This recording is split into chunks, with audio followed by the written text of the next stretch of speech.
Check, check. All right. Let me ask you a question first. What are you more excited to hear about? Operation Recall or Collecting the Art of G.I. Joe, the omnibus hardcover? Thank you for sharing my enthusiasm for the two massive multi-year projects that I've undertaken over the last 7 years for the book and 2 years for Recall. You guys are all on board with me. It's the crazy train. Get ready. I've got like 45 minutes to go through 150 slides, okay? That's not enough time. That's not enough time. All right, so Operation Recall, it started with Collecting the Art of G.I. Joe, A Real American Hero, which is the book that we successfully funded in January. And that big book right there, the omnibus hardcover, was a replacement for the smaller softcover books that we did over the course of 5 years. We made 1,000 sets of those, sold out in about 1.5 years, and didn't have product for a couple years, but the demand was just creeping. Like, people were signing up for that email news list. I think I had about 2,000 on the email list back in 2015. I've got like 5,000 now. And that's people that have actively signed up because they're interested in this stuff, which is amazing. You guys are fueling the tank that keeps me going on these crazy projects. So thank you all. Collecting the Art of G.I. Joe, A Real American Hero. Someone had to do it. We were crazy enough to do it. That's Brian Sauer. He's crazy too. Chad Huckle from Canada. He's not here. It's a long trip for him. He has put, I'd say, almost as much time into those books as I have. So a sincere, complete thank you to Chad Huckle. This wouldn't have happened without him. So basically, we sold out. I used to have big stacks of books. They were all gone. So what are we going to do? From the ending comes a beginning. We're going to make a hardcover, and we're going to redo all of 1982 to 1986 because we're perfectionists. We literally reshot every figure, rescanned every box, and re-photoshopped, remastered every one of those images. We started working on that as soon as Volume 6 went to the press. We were eyeballing 1 and 2 like that's not good enough. We need to get it up to where Volumes 3 through 6 ended up. So we decided to redo all of it, and we were going to include more unadorned artwork. For those not familiar with that jargon, unadorned art is simply package art without the typography, without the logos, without figures on bubbles obscuring that beautiful work. We were also going to do expanded interviews with Kirk Bazigian, Ron Rudat, Ed Morrill, Bob Prupus, Doug Hart, Bill Merkline. I'd talk about all them, but it would take all day. There's creator profiles on 3DJoes. Please visit those and get to know these guys and their contributions to the brand. So this is a sample of the remastered stuff. Some of you probably look at it and be like, the left is fine, but it's not. So this is HDR photography, high definition photography that takes multiple exposures and then mixes the exposures to create a perfectly exposed image on all pieces of the image, right? So if it's something dark, it's going to expose it more brightly. If it's something light, it's going to pull that down so it's not blown out. So HDR photography is an excellent innovation that's happened over the last several years, and that's what we've used for Volume 3 through 6. And now that's what you'll see for all the content that was in Volumes 1 and 2. Unadorned artwork, it comes from things like Kodachromes, which are high-resolution transparencies. Before the days of art scanners and Dropbox, they literally would take a photo on a table on this Kodak high-resolution film, and the beautiful thing about this is that you can scan that in at 2400 DPI and blow it up to 6 times the actual scale of the chrome itself, and you lose no resolution. I have one of these. It is better than an iPad Retina display. No exaggeration. The resolution on these Kodak Kodachromes are absolutely phenomenal. That's just an example of the 82 collector's case and zooming in on the little snake eyes piece of it. So I've also been very fortunate in being the front man for 3DJoes and people knowing that I'm really into the paintings and I'm restoring it and I'm doing these book projects. I've had some people reach out and I've had some opportunities to purchase some paintings. So these are the Tycho paintings from 1983, the train set, and 1984, the trucking set.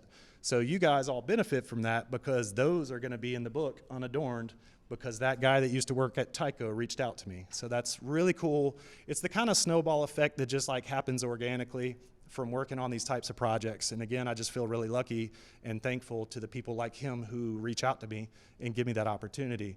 I'm not rich. I've already resold that painting. That kind of hurts my heart to say it, honestly. But the way I look at it is I can't afford to have everything. And what I do want is everybody to be able to appreciate this stuff. And so, yeah, I stick and move, man. I move my resources around and I get my hands on whatever I can. It's not, to me, it's not about being that pre-production collector that has everything. It's being that archivist that has had everything and has been able to get his hands on it and document it professionally for you guys. So if you have any paintings out there, if you have any Kodachromes out there, here's where I say, please reach out. It will make the book better. This book goes to print in November. If you are holding on to resources that you want to share with the community, just push it through me, man, and we'll make the book better. Have you guys ever heard of the Walmart file cards? Yeah? A couple of y'all? So these are 2 full looks at the full paintings. The only way we've ever seen them as Joe fans is tiny little thumbnails on a file card. So it's very exciting to have gotten my hands on a couple Kodachromes of those. And this is an unreleased set by Doug Hart. Beautiful atmospheric seascape. Deep Six with the little dolphin. We got him as the Melloway figure, and we got the dolphin with the Eco Warriors, but obviously they canceled this set. They never re-released the Barracuda or the Piranha in those colors. They did release that Shipwreck in 1994 as version 2. So my theory for this, there's some debate on this. My theory on this is that they were pitching it in 1993, it got canceled, and they ended up releasing it, kind of parting it out in a few different ways. So this is Duke from 1995, canceled, part of the Battle Corps Rangers. I got that from a guy that lived up in Massachusetts, found it in a comic book shop, paid $200 for it. I paid $600 for it. You know, that's how these crazy things happen. It's awesome. All right, so we're gonna have new interviews. I talked about that a little bit, but sit-down interviews are boring. Active interviews, that's what I'm all about. I love shooting with the Steadicam, wireless audio. I do video for a living, locomotionllc.com if you wanna see my work. So I wanted to do something active with these guys. So what if we got the old band back together and made something? That was the genesis of Operation Recall. I pitched to every one of them, do you want to make one more figure and just let me document it? I'm already coming to see you, I'm already coming to do interviews. What if we made this interactive and showed the process? And they all said yes, which is amazing. This is not accurate. One section of the upcoming hardcover will not document Operation Recall, so that's not accurate. This project grew like a tumor on the book, and it got bigger than the book itself, and it's not gonna go in there. It had to be its own thing. So Ron Rudat did the figure design. You guys can read about him on 3DJoes. I'm gonna try to speed through this. He was basically active from 1982 through 1987. He actually designed some of the 88 figures as well, but he's the key figure designer. And that's not to belittle anybody that came after him, but he did more than any other single figure designer. Ron Rudat's the man. He also designed the Cobra logo, several vehicles, the Moray. He's an amazing man. So he's our figure designer. There he is working on the presentation art for Rotello. Kirk Bazigian's the brand manager. Everybody that's been to a convention hopefully has had the awesome opportunity to meet Kirk and listen to him talk about G.I. Joe. He has proselytized that brand more than anybody else I've ever met. He is just such good energy. He's so passionate about it. And Kirk Bazigian is on the team. There he is reviewing Ron's work. We were kind of recapping what we had done through YouTube probably about 6 months before that. But I went to his house, did an interview, and we recapped it together. So we film everything because I'm a video guy. Ed Morrill's the packaging executive that was brought in 1969 to help revitalize the brand as Adventure Team. And so he stayed on for 20 years. This guy's like a really good friend to me now. We text on a regular basis. He's a Duke basketball fan. Let's go Duke. I expect some jeers there.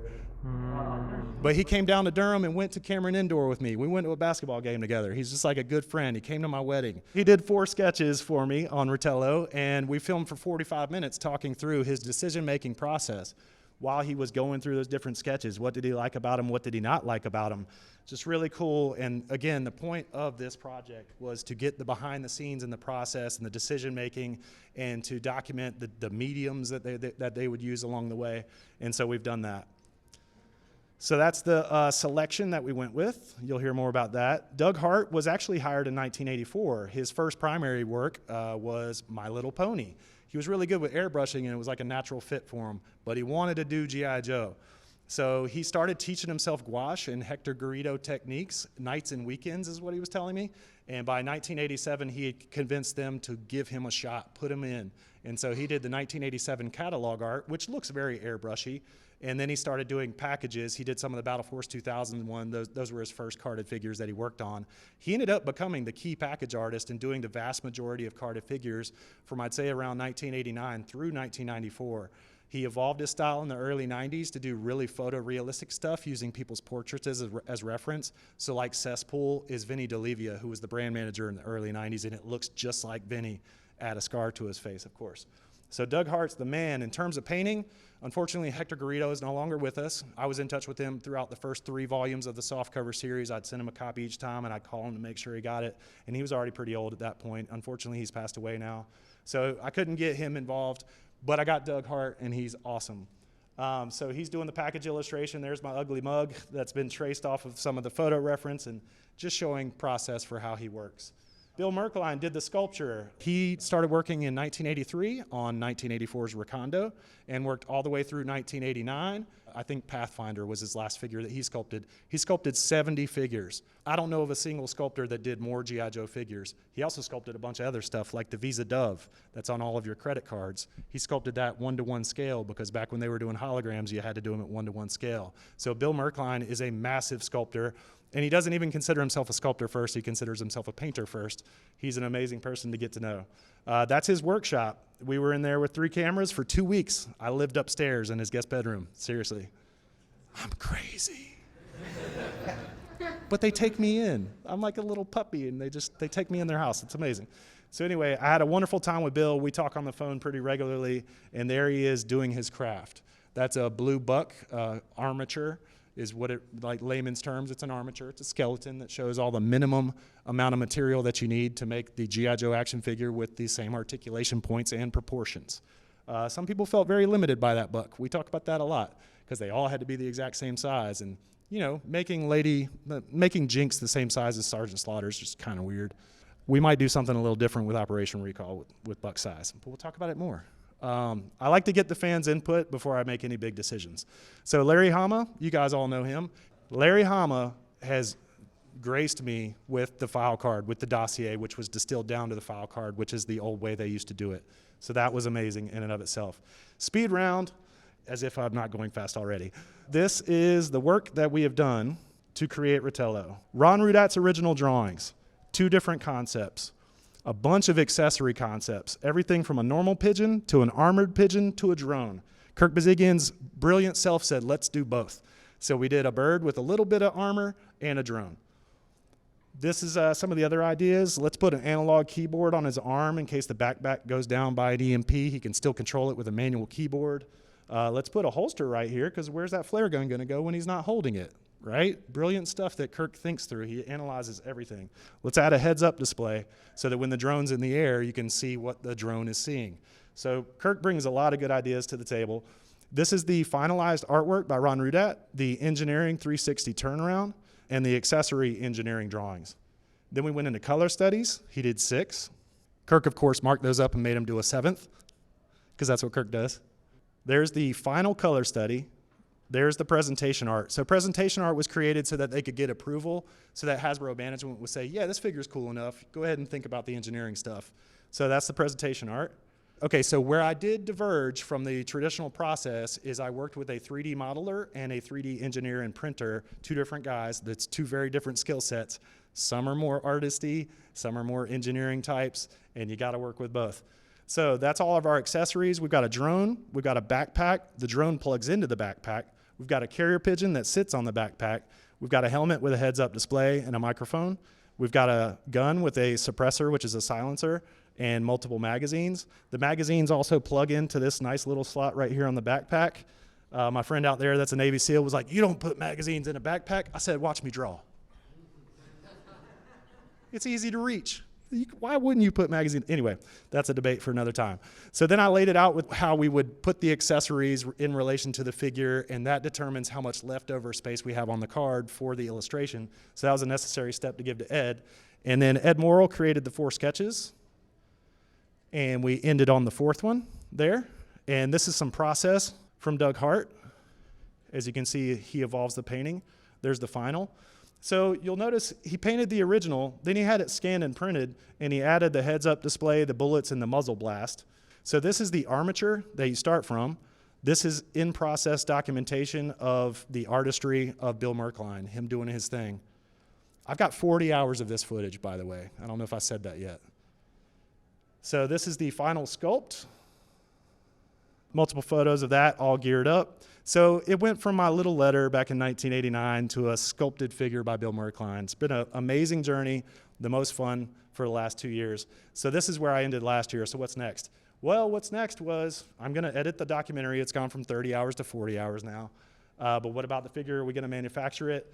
I believe you guys like gave me a standing ovation last year, and I swear to God, that's fuel in the tank that makes me think like my vision is not that crazy after all, and I should do what I'm doing. What I pitched to you guys last time was, what if we did a whole line of these? Because every single one of these guys, when they got done with it, they were like, that was awesome, and it's kind of sad that it's over.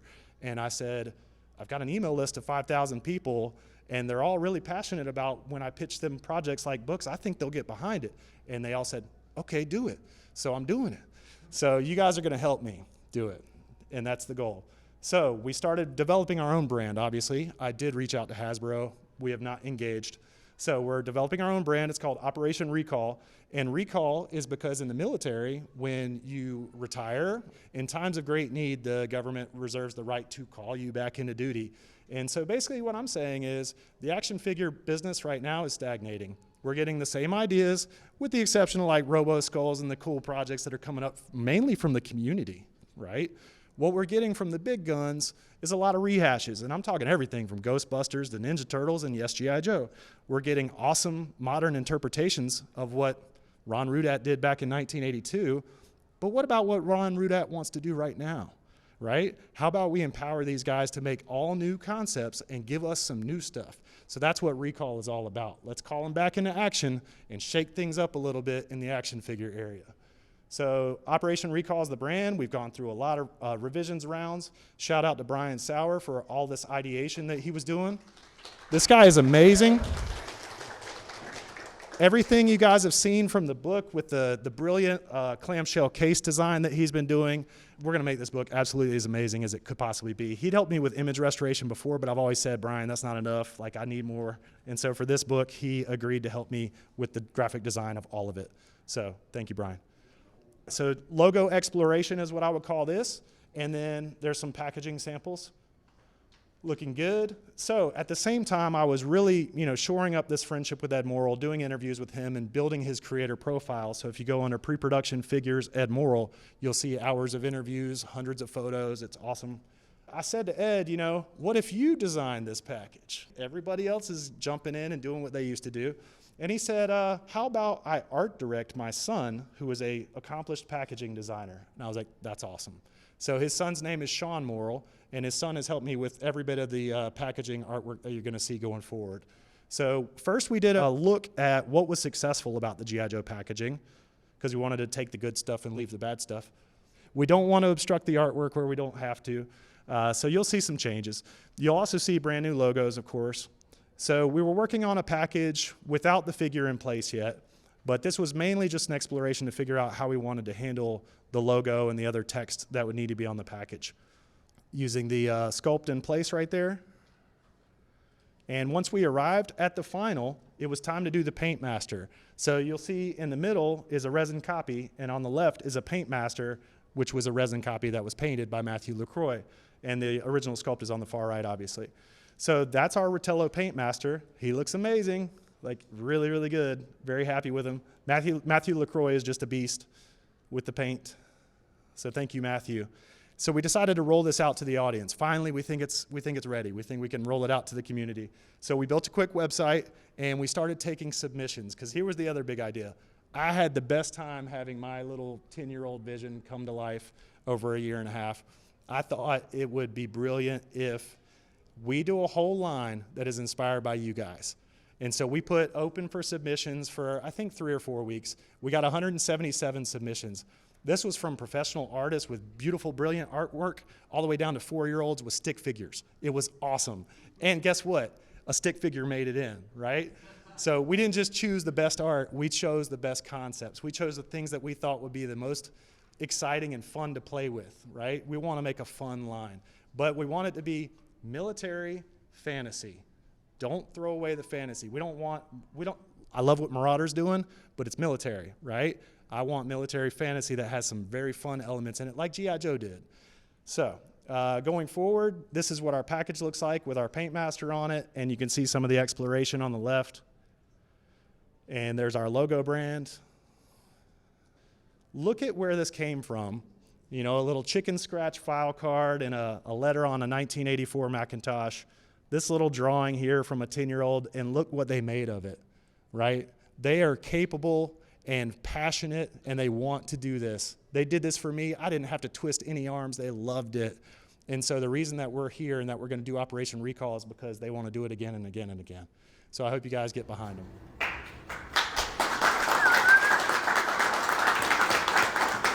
Thank you. Thank you. So these are some sketches by Ed Morrill on the left, processed by Doug Hart in the middle, and the final packaging art by Doug Hart. So this is our little website. It's only a few pages right now, but I wanted to introduce the team, and you can click every one of those red links and go to their creator profiles on 3DJoes and get way more information about them. So there's our creative team. I've already told you who they are. That's the submission rules that we came up with. We got 177 entries. That's all my camera gear. I just wanted to show off like what I bring to every meeting. So we just had a meeting 2 weeks ago. Ron Rudat, Mark Pennington, and I got together for day one, and we narrowed it from 177 down to, Joe, how many was it? 60? 58? Shout out to Joe Golston. He came with me and helped run the cameras and man audio. I've got good friends that help me with all this stuff. I can't do any of this alone. All right, so, you know, I brought some stuff. I set the scene for them. I wanted to remind them how cool Rotello turned out. So there we go, we're digging in. This is day 2, that's Kirk Bazigian in the white shirt, and of course Mark Pennington and Ron Rudat. We continued to narrow, and it was brilliant, man. By the time we got it down to about 30 ideas, Kirk said, let's not pick anybody. Let's talk categorically about what we want in wave 1, wave 2, wave 3, wave 4, 4 figures at a time, because what we want to do is roll out 4 figures to you guys each quarter. We want you to have a regular cadence that you can look forward to. So the idea is that we'll do 16 in addition to Rotello for a total of 17, because if you remember back in the day from around 86 to 90, they would do 17 a year in the main line. So that's how ambitious we wanted to be with it. All right, so we sat around there. Oh, look at Joe. There he is working everything. All right, so we had some good times. We had some laughs. They had some serious talk and dialogue. I filmed it all. There's 4 cameras there. When we got done with that, we were able to finish the package back. What you see there is silhouettes that are teasing out the figures that were chosen. So you got the names in there, and you got silhouettes of the actual art that was submitted by people. So this little stick figure right here came from, I believe, a 4-year-old. It's going to be fleshed out just like Rotello was. All these are a starting point. But I'm super excited about it, man. It feels like a big idea. It feels like work worth doing, and I know you guys are going to get behind it. We got the file card in there. There's Larry's work. I got my parents in here. Theodore Christopher Metaxas and Kirby Metaxas, that's my parents. So I gave Rotello their names kind of mixed up, because that's the kind of things you can do when you're running projects like this. So I also want to put the creators on the packaging. It's very important to me to give recognition where recognition is due. And so everybody that worked on the project is there. This is all temporary. We'll probably get more consistent photos for them as we get closer to actually hitting print, but it's proof of concept. And there's the selections of the people that we picked. So this is where I put it out to you. Do you guys want me to spoil it for you? Yes! Yes! I was going to save it for the Kickstarter, just do 4 at a time. Everybody says yes, for real? Yes! All right, let's spoil it. So, number 1, Breacher. He's an urban intervention specialist. I'm not going to remember everybody's name, but I remember this guy's name because he's messaged me about 20 times to see if he made the cut. I've been trying not to tell him, but Gabriel, congratulations. This will be part of Wave 1. He's kind of our alpha male, kick the door down kind of guy. We wanted a good guy, that a little bit edgy, to roll out with Wave 1. So you got Breacher. In case you guys can't tell, he's got his hat on backwards, some sunglasses on there, kind of a la heavy duty back in the day. Got a little ponytail hanging out behind him. Cool canine. I'm big on canines. He's got a flashlight that's removable. I really like the knife up on the chest with the 2 pegs, so the sheath is removable and the knife is removable as well. So there's some cool stuff there. Not every concept will be this fleshed out though, right? I love this logo. I think this might be our bad guy logo. I absolutely love it. The simplicity of it is just beautiful. We're not locking anything in yet. This is Mark's job and this is Ron's job. But me, I'm kind of playing like art director, manager, promoter, hype man, accountant, all those things. But Cadaver is this guy's name. He's a silent infiltrator, ninja type guy. Sneaks in and slices you up, doesn't make any noise on the way out. So this is Damselfly. She is awesome. Look at the skull face mask. That's very similar to the Cadaver guy that we just showed. So this is our first female trooper. I think she's a bad lady. I really like the simplified design of this mask right here. Very cool stuff. That jetpack, the little white button in the middle, you're going to be able to push that and these will fold down, right? So it's not like a big obstructive backpack. So that's just a sweet design. I love her. She's awesome. She's got a grenade launcher and a sword and stuff like that too. So well armed. You want to talk about this? I've had the great pleasure of showing 2 people. Come on up, man. I've had the great pleasure of revealing to 2 people this weekend that their concepts were selected. So I'm super happy for you, man. I seriously am. Give me a hug.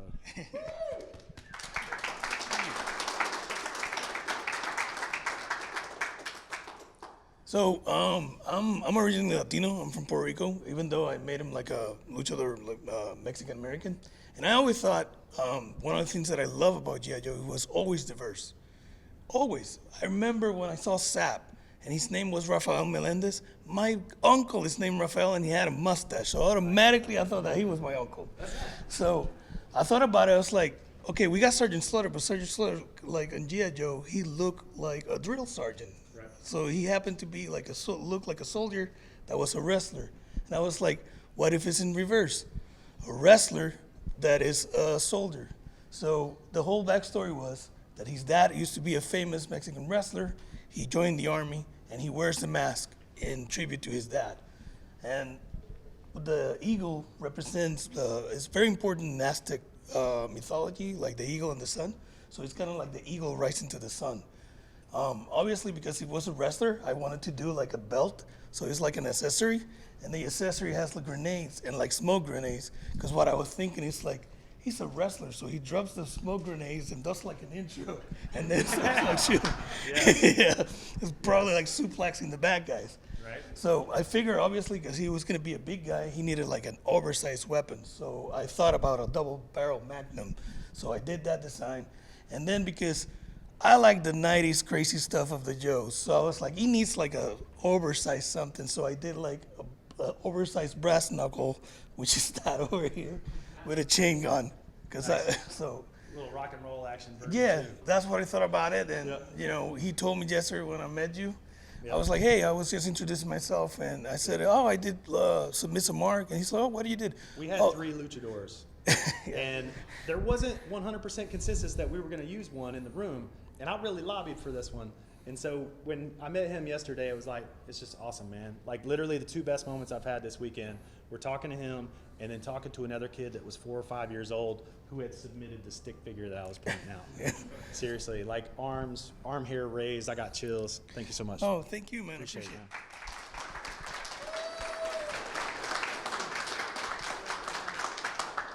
And do you know how much fun it's going to be for him to watch that thing get fleshed out to a fully fleshed out figure with these guys doing it? The Ron Rudats, the Kirk Bazigans.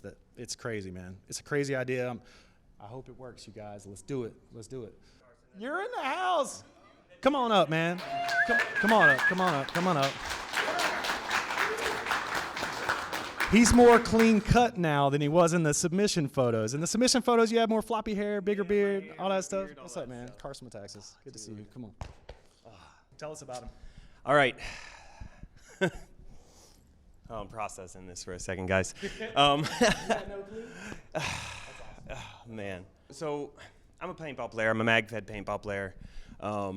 I've been a G.I. Joe fan my whole life and comic book fan, as you can kind of see my inspiration from different things, but I wanted to turn my, loadout into something more, usable. I genuinely pull my mags. I use all of this stuff. I mean, and I've played like all over the world, and I want to have an action figure myself. I've always wanted to. I'm a customizer. I do stuff, but I was like, when I saw this opportunity, I'm like, I don't care. I'm running this in. And I was running late, and I was like, literally, I drew that like that day I had to send it in. I'm like, I got to get it in. I think the drawing helped. Really? You think so? Yeah, sure. Oh, man. I really do. The only thing we will not be using, obviously, is the Punisher. Of course, right? of course. We'll probably take that Cadaver logo and do an iteration of that on the I'm okay with that. Yeah, that's really cool. And look at that mask, man. That helmet is incredible. I've made all that. That's all stuff I've made. Yeah. All my stuff, like the chest piece, is made out of Kydex. But no, I always wanted a toy, and of course, my nickname, El Castigador, one of my buddy, he calls me that because that's how he grew up in Uruguay. But yeah, this is amazing. That's so freaking cool. So you're so be freaking toy, cool. Man. I'm so excited. I'm so excited. I'm excited for you, brother.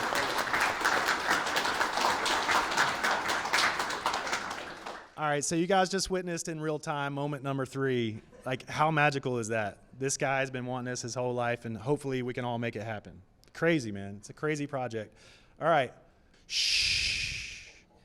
Shh. That's his name. Shh. This was from a very young man that I met yesterday, and he was frozen like a deer in headlights when I told him. But his dad was just beaming. It was the most amazing little conversation. I didn't even stop to take a picture with him because I was like getting emotional and stuff. Anyway, so he's a ninja. He's wearing all black. He's got a few swords. His dad did this drawing, by the way. So he did that drawing. His dad did this drawing. This is obviously not the dad's accessories. I believe this is the kid's accessories. And he's got a prosthetic leg on the left leg, but he was very cautious to tell me that the robotic leg is completely silent. So he can still sneak in. All right. Now here's the thing. Mark Pennington never really loved his Snake Eyes version 3, right? So we were kind of on the lookout for another black ninja that he might be able to work with, and gave him the chance. So Mark Pennington's very excited to work with Shh. That was made by you? Come here. Which one? So then we got at least 2 kids in there. Come here, man. I apologize. I misattributed. It must have been another figure that the kid submitted. So how do you feel? Shh. Speechless. Yeah. That's pretty much what happened yesterday with the other young man. So all I'll tell you is that it took me 33 years for mine to happen, and I hope it takes a lot less time for yours to happen. We'll make it. Cool. Thank you. So do you want to say anything about the figure himself, what he comes with, and what his accessories or powers or anything? Well, pretty much. He was kind of based off Storm Shadow and Snake Eyes both. Cool, good combo. Like, the weapon's kind of Storm Shadow-ish, body like Snake Eyes. But I thought it would like kind of be cool for it to have a prosthetic leg because it would be like really unique. Yeah. Which that big drawing right there, that's actually Rudat's like the under thing. Like I drew it like so. If it were like a cross section, you could see inside of it. Well, so what I mean is like the outline of the figure. Not like the sword or like the backpack and stuff. That was me. Just for the pose. Yeah, that was Rudat's drawing. Cool. Yeah. Cool. I'll tell him that. Yeah. My dad like traced it and Tracer. he traced it and just left out the gun because and I just pretty much just colored it in, and yeah. How much fun was it working with your dad on this? Fun. Yeah? There was also a 12-inch figure. Yeah, we saw it. I showed them everything. Yeah. They made a prototype of the figure using 12-inch, so it's yeah. Awesome. And it was all clear plastic, too, with like mechanics and that was a Mike Powers figure. Gotcha. There you go. We just gave it a suit. I love it. Cut off the leg. I love it. Well, I'm sorry I misattributed this to the other kid. The other kid made another figure. So. Yeah. Thank you so much for coming up. Give him a hand, guys.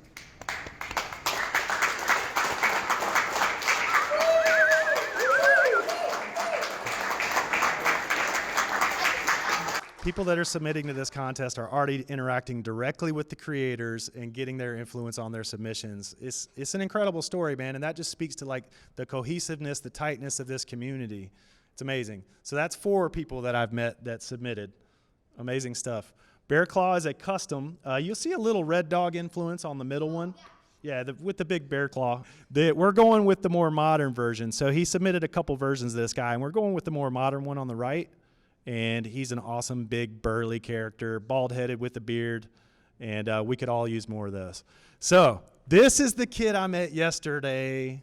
He submitted Clanker and Tank. Tank is a genetically modified Galapagos tortoise. He has a removable saddle because I guess he's genetically modified and he's big enough that Clanker can ride him. So that'll be interesting. We're going to have fun with Larry developing the story on this one. Mark Pennington, I remember like which guys gravitated to which concept. Mark Pennington loved this guy's helmet, loved the turtle, just wanted to play in this wheelhouse. So that's going to be a lot of fun. That's Clanker and Tank, and that's the young man I met yesterday. You're right here. Do you want to come up and talk about it? Oh, I neglected. All right, guys, before we end this panel, please, those that submitted and got accepted, please come up and get a photo with me. Otherwise, my brain's scrambled and I won't think about it. Like, you come up and get a photo at the end, okay? All right, so what do you want to say about Clanker and Tank? Can you tell me about the genetic modification? Like, what happened to that turtle? So how I made it, it was in a test facility, like a Cobra test facility. This is a good story. He actually wrote this up. And they were working on some sort of battle creature. And Clanker breaks into the facility. So he is a good guy, ladies and gentlemen, and he broke this tortoise out of a prison camp where he was being genetically modified and worked on, right? So the bad guys were in there torturing animals and making different kinds of crazy creatures, and Clanker busts in there and he's like, nah, man, it's my turtle, and he takes him with him, right? So now he's the sidekick. And I used different versions of bats, because he uses scrap metal from the bats as armor. So I just took different pieces from different bats for his armor. Well, we love it, man. Mark Pennington saw this one and he couldn't wait to work with it. So Mark Pennington's going to be your guy. All right? I look forward to seeing you checking out their work as they work on it. I think it's going to be a lot of fun for you. So thank you. Come up and give me a hug. Give me a hug. Good job. Good job. All right. Y'all come get photos at the end though. Like, I really want photos with y'all that got your concept selected. All right. So that's Clanker and Tank. Now the Great White is basically an underwater bad guy who's just freaking awesome. He's got a little clear yellow visor where he can see through it. He's got a shark fin on his head. He's got a shark fin on his backpack. We're going to make the jet ski backpack shark fin significantly larger, because when he's swimming along the surface of the water, you just see the fin on the backpack sticking out. So his name is Great White, and he's an underwater kind of naval bad guy. I just love this design. And the important thing was that Kirk and Ron and Mark loved it too. So we're going to play with that one. Bingle is really cool. So she's a foreign intelligence Indian sniper, kind of like a Scarlet type character. It's just beautiful, man. I mean, we didn't pick these based on just the illustrations. We picked them based on the concepts, but this illustration had me. Like, I just think it's a gorgeous, gorgeous figure. He actually also submitted the story of the first Indian special ops female, and it didn't end very happy, but the fact that he knew that story and wanted to commemorate her with this figure was really cool, and that really pulled at my heartstrings. So Bingle's going to be awesome. This is Sunder. Mark Pennington wants to play with samurai, so there you go. Mark Pennington's going to play with some samurai. And this is Night Raid and Ozzy. So what I really like about this figure is representation of kind of washed up, overweight mercenary guys that are still in the game. We don't have that in action figure form very often. It's often these superhero poses, super lean bodies, strapped with all kinds of gear. Well, what if you strap that gear on top of a little bit of a pork belly, you know? Because it happens, man. These guys don't give up the game. They don't hang up the gloves easy. My dad was in for 28 years. My grandfather worked for the CIA after he retired as a brigadier general. They don't quit, right? So I think it's really cool to have a figure that represents somebody older that's still in the game, but on the mercenary side of things. And he's got a cute dog, so that'll be fun. That's actually from J.E. Russell. You guys might know him, Chicken Fried Toys. He's a beast. So that's what I love, too, is that we selected everything from sketches, right, from a very young gentleman or two, and professional artist. Everybody submitted to this, everybody from across the community, and we selected a broad cross-section. So just to show that we didn't just select those that even had drawings, this is just photo reference, and they selected this one to work on. I believe Ron Rudat wanted to work on this one. Spoiler alert, Ron loves to work on the ladies, right? He didn't get to do enough of them back in the day, and so he was really attracted to this concept of a female Army paratrooper. She's got a scar on her eye that kind of splits her eyebrow, and he's going to have a lot of fun working on that. Then we got Alpha Dog. So this is a CB, which is a naval construction officer. So they help build things, and it's a a group of the military that has not been represented yet in action figure form, and there's a lot of guys that do this role, and it's very important, so we think that's cool. One of the pieces I really like is this little tool thing will be made out of softer plastic, and it'll roll up, and it'll clip into the top of the bag here. So I was also looking for innovative accessory designs that we might not have received yet. So that's going to be a cool figure. Ron Rudat wants to do that one because aside from liking the ladies, he also likes really traditional military things to play with. He was the one that gave us Gung Ho version 2, for example, and he fought hard for that one, got rejected and kept going at it. All right, and then this is supply chain. So he's a logistics officer, which is another very, very important role. My brother is a logistics guy. Joe Goldston, was it your grandfather? Was a logistics guy. But what we ended up doing, though, was combining supply chain, who's a logistics officer. We wanted him to have kind of more action, like what's the action angle here for a logistics guy? And so what we're doing is we're combining this Boston Dynamics type dog with these pegs right here as the guy that helps him move the stuff to and from, right? So those will peg in with your backpacks, they'll peg in with machine guns, and you'll be able to really load this dog up. So it's basically, it's the supply chain guy with the Boston Dynamics dog. So little combo there. And then we have the unknown male who I just called him a stalker. I don't know who he is. Larry's gonna have a blank slate for this one. And we really just like the color design of it, the greens with the yellows.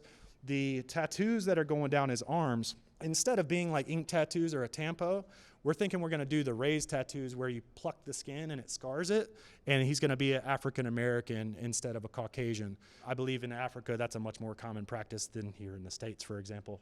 So he'll be an African American mercenary type hunter killer. We don't know yet, Larry will make that up, but his tattoos will be replaced by those kind of scar tattoos, which is gonna be really cool. Also love his mask, and it's very similar to that cadaver type mask that we showed earlier, and so he clearly fits into our bad guy demographic, and we think he's gonna be a good addition to the team. So that was the top 16. How do you guys feel about it?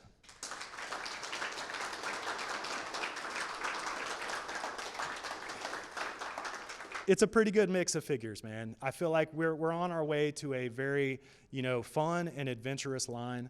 And honestly, the book, that's me and Brian. We're gonna work on that like crazy for the next 4 months until we get the print files off to the press. This is for those guys. Operation Recall is for these guys to put them back to work for the benefit of the whole community to get awesome new concepts. So I do hope you guys will join us on the crazy train, jump on board Operation Recall, and I'll take questions. Thank you very much for attending. By the way, I know it's late on a Sunday.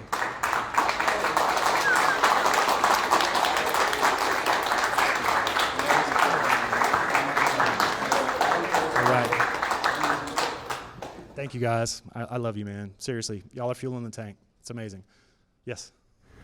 With the variants in the body styles, are you still going to try and make those fit to a standard buck, kind of like the old Joe Marines were, or are they going to be kind of suited to the character, and how is that? I think overall they're going to stay a consistent scale, but I think there will be one or two exceptions. So the wrestler, for example, I think that needs to have a bigger, more muscular buck. Like we were talking about the Sergeant Slaughter influence, it looks like he could be a wrestler. I just don't think that works on the standard buck. So something like that might be bigger. Like Shh, for example, I think Shh might be as lean and stripped down to the buck as possible. So hopefully he appears kind of more lean and scrappy. So I do want to create some variation. I don't think we'll deviate too far from the 3.75 inch scale. We'll certainly have several that are the 3.75 inch scale, but there might be a little bit of deviation from the mean. Yep, did you have something? First, could you right here on the leg, you put like a little post thing? A post? Like, to make it look more prosthetic. Oh yeah, okay. Yeah, so like subtract stuff out of the buck maybe. So there's engineering tolerances that we'll have to pay attention to make sure that the leg will not snap off where we remove things. But I get your point about wanting to make it look prosthetic. And I also thought that was really cool to be inclusive of that demographic of our society that doesn't get a lot of action figure form representation either. So the portly old mercenary and the guy with prosthetics that's still a crazy ninja, I want them all to be represented. So who else we got? Yep, Ben? So this is going to go to Kickstarter? Yes. Thank you. And when? Right. That's the question everyone keeps asking me. So 2 weeks ago, we had this meeting. Since then, we had our selections narrowed down. I went back to Sean Morrill and we did the back of the packaging. And I really just wanted to have it to that point before we went to Kickstarter. So, you know, I had something to show with the stretch goals. So the first goal is going to be the first 4 figures, and I believe we're going in the sequential order that I revealed them, right? So the first 4 will be revealed to the entire community at large. And then as we bust through that funding goal, we'll reveal the next 4, and then the next 4, and then the next 4. So I was really just waiting on this meeting to take place and to finish up the packaging design. Video's been shot since December. Like, I've been ready to roll this thing out for 6 months now. But, you know, you're working with a lot of different people, and yeah. So 2 to 3 weeks is what I would say. In 2 to 3 weeks. Yes, sir. Get ready. Save some money. Save some money. Give me that RoboSkull money. Any other questions? Yes. So, if it's Kickstarter, are you going to have more figures as unlocks for that sort of thing? So we're going to start small. Like most Kickstarters, anybody that's done a Kickstarter will tell you that the common practice, the smart practice, is to set a low achievable goal, bust through it early. That gives people confidence in you and your vision, and that you already have support. So I did that with the book. The first goal was, you know, 1/11th of where we ended up. And as we kept raising more and more money, I kept expanding the scope of what the book's going to be. Same thing with Operation Recall. So the initial scope is just 4 figures. But the real scope, I haven't told you guys one bonus figure yet. God, I'm giving all the spoilers, though. Don't y'all want something during the campaign to look forward to? Seriously? Yeah. Put your phones into the wastebasket at the door. All right. It's crazy. I didn't think I was going to tell y'all this. I'm just like an open book with you guys. This guy right here is called Savage. He's our bonus figure. If we get through everything that I just showed you, Savage will also be coming. And I'm not saying anything else about Savage. So that's 18 figures then, right? We'd have a total of 18. Does Savage come with a bullhorn and jorts? Not that Savage. All right. Any other questions? The line is successful. Will there be like something again, the likes of opening for fans or submissions? It's a great question. So going through the process of narrowing the selections, we went from 177 down to about 60 on day 1, then from 60 to 40, and then from 40 to 16. We also pulled our alternates that we liked for the second year, right? So I believe we've already got enough concepts to fill the other 17 slots for year 2. So I'll work with Mark and Ron to determine, do they want more ideas for year 2, or are they happy with the ones that were kind of our number 17 through 32? Anybody else?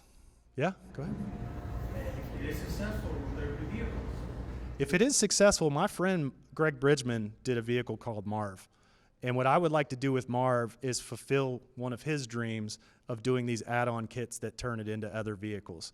So Greg doesn't even know that I'm up here saying this. But seriously, that vehicle is beautiful. It's high quality. You guys should check it out at the booth. And he had a, let's just call it a biker gang add-on set. I loved it. So if there's a possibility that we can do a Marv exclusive with additional parts that makes it unique enough for Operation Recall, I would be more than on board for that. And honestly, like if this becomes like a RoboSkull scale campaign, we'll bring in Guy Cassidy and we'll design new vehicles.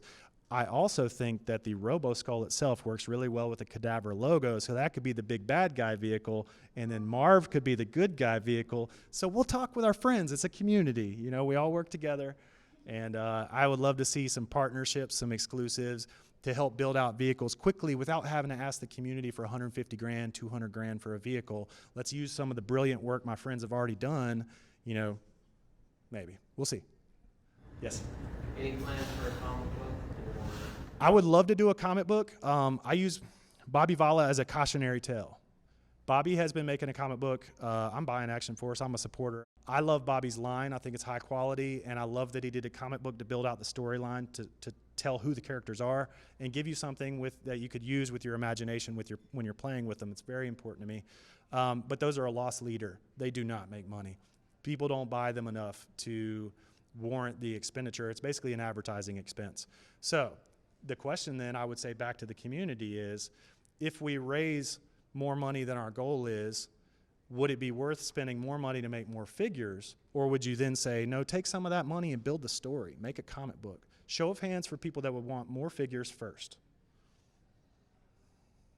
That's only like 30%. Show of hands of people that want to see a comic book instead to help build the story. It's pretty, you guys are higher on the back end. There's more people that want comics than would want another figure or two. And honestly, I'm going to be real with you guys. It costs 40, 50 grand to make a figure. You can make a few comics for 40, 50 grand, right? You truly could. So the way I work with 3DJoes and collecting the art of G.I. Joe, I'm about full transparency, communicating with my audience, taking feedback. You guys have seen several polls from the hardcover already where I'm getting your guidance. And so I'll be the same way with Operation Recall. And if we get past figure 18, Savage, and you guys want to do a comic, I'll put that to vote to the backers. Because honestly, the people's opinions that matter the most to me are the backers because they're the owners of this stuff. That we're making. Like something small, like one little comic. Yeah, little mini comics. We talked about doing inserts. So I used to do a podcast with Brandon Jerwa and Robert Atkins and Tom Feaster, and I've already talked to them about doing mini comics to pack in with these. So Like, kind of like Starduster comics. yes, exactly. Those were pack-ins to Serial, but they did mini comic pack-ins in 1993 that were 4 different stories, all written by Larry Hama, and I believe drawn by M.D. Bright. They were great. So. Any other ideas? Like, that's great. I appreciate you guys helping me brainstorm what kind of cool pack-ins and promotions would you like to see. I love comic books. G.I. Joe made me a lifelong comic book fan. If we can afford to do it, or if the community says, yes, that's where we should invest the money past this, then I'll do it. That would be a dream come true. So, anybody else? Yeah, what about an old school kind of radio podcast, kind of theatrical narrative? I actually recommend, okay, so that's interesting you said that. I don't think you overheard me talking with Bobby about that. He was lamenting the cost of doing comic books, but he was saying that his author continued to write stories and that he hoped they picked it back up. I went up to him right after it and said, you know what would be cheaper is audio production. I take long drives, North Carolina, New York all the time. So if you took that writing, hired some cheap voiceover through Fiverr, added some sound effects and music and sound design, you would make a pretty cool podcast that would help you visualize in your head the story of these characters. And all you have to include with each of those podcasts is a download of the bios of each figure that's included on that podcast. So as you're listening to it, hopefully if you're in your car, you're not looking at your phone, but you could flip through the bios and get an idea of what each character looks like while you're listening to their voice as they go about that adventure. That's amazing you just thought that. I literally was talking to Bobby about that yesterday. To add one more on top of that, then we could do submissions of people making their own little, either comic books, photos, videos, or whatever to go along with it to help animate it. Yep. We had one submission come in from Word Burglar where he made an all-new rap. It was incredible. I played it for the creative team. They loved it. Wordberg, I heard you watching on a live stream. Thank you, brother. Appreciate you, man. All right. So, I mean, I'm all about comic books, music. I've actually already, Bergie, where's my song at? I needed to launch the Kickstarter. I've asked him to write a song for me that basically pumps up all the former creators in one nice little concise rap. So hopefully Bergie's working on that for me. What do you got? Take the audio and port it over to YouTube. Take the mini comic idea, and to me, that's exactly what you. Absolutely. I've found lately anybody from kids age to 65-year-old, they're all on YouTube, trying to push reading onto people. So hard right now. I agree. All my friends, no one wants to read comics. That's why comics aren't selling. It's an expense, or there's always a reason why not to read. But they'll sit there on YouTube all day. Exactly. Yeah. But if you can take those two concepts and merge them. We could take the concept art and the character art, and as different characters are talking, we could show the process that like made that figure. I mean, just to make it visually interesting for folks that are on YouTube. There's a lot of good ideas out there. Guys, I'm an open door. Come talk to me. You can reach me through 3djoes.com. At the top right corner is Facebook, Twitter, Instagram. Please reach me through Facebook, though. I hate Twitter. All right, everybody come up, have a look at everything that I brought. There's one more question. What do you got? Are y'all going to have commercials for the toy? I'm a video producer, animator by trade, so I will absolutely make cool animated stuff to show off what we're making. Yes. Yes. Thank you, guys.